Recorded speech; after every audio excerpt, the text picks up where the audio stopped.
আর এবার আপনাদের যে খবর জানাবো, প্রাথমিকে চাকরি বিক্রির নয়া অভিযোগে মামলা হয়েছে কলকাতা হাইকোর্টে। আর সেখানে ঘুরপথে আবারও নাম জড়িয়েছে মানিক ভট্টাচার্যের।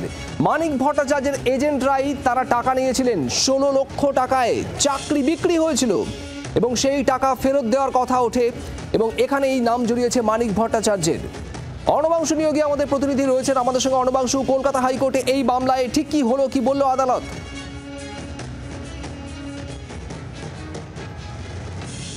দেখো, যখন এসএসসি চাকরি বাতিল হয়েছে এবং প্রশ্নের মুখে 32,000 প্রাথমিক শিক্ষকদের ভবিষ্যৎ, সেই সময় দাঁড়িয়ে প্রাথমিকে আবারও অভিযোগ উঠছে যে টাকার বিনিময়ে চাকরি বিক্রি, অর্থাৎ 16 লক্ষ টাকার বিনিময়ে চাকরি বিক্রি হয়েছে, যেখানে ঘুরপথে কিন্তু নাম জড়িয়েছে মানিক ভট্টাচার্যের। যেই মামলাটি কলকাতা হাইকোর্টে এখন বিচারাধীন রয়েছে, এই মামলাকারীর অভিযোগ 16 লক্ষ টাকা নেওয়া হয়েছে, তার পরিবর্তে কোনো চাকরি দেওয়া হয়নি। যেখানে মানিক ভট্টাচার্যের হয়ে 3 জন এজেন্ট তারা টাকাটা নিয়েছে এবং তার টাকা ফেরত দিচ্ছে না। টাকা ফেরত দেওয়ার জন্য একটি বৈঠক হয়, সেই বৈঠকে মাথাভাঙা এক পঞ্চায়েত সমিতির সদস্য ছিল, গ্রাম পঞ্চায়েত মেম্বার ছিল, তারা সবাই জানে যে টাকা তারা নিয়েছে, কিন্তু সেই টাকা তারা আজও অবধি পায়নি। পুলিশ প্রথম দফায় তারা ইনভেস্টিগেশন করতে চায়নি, পরবর্তী ক্ষেত্রে তারা শুরু করেছে।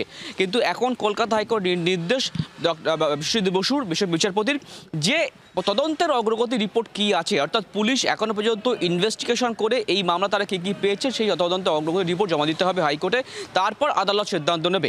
একদিকে যখন 32,000 ডিভিশন বেঞ্চে মামলা হচ্ছে, তখন কিন্তু নতুন করে আবারও কিন্তু এই জল্পনা আবার তৈরি হচ্ছে যে চাকরির বিক্রি হয়েছে টাকার বিনিময়ে প্রায় 16 লক্ষ টাকা।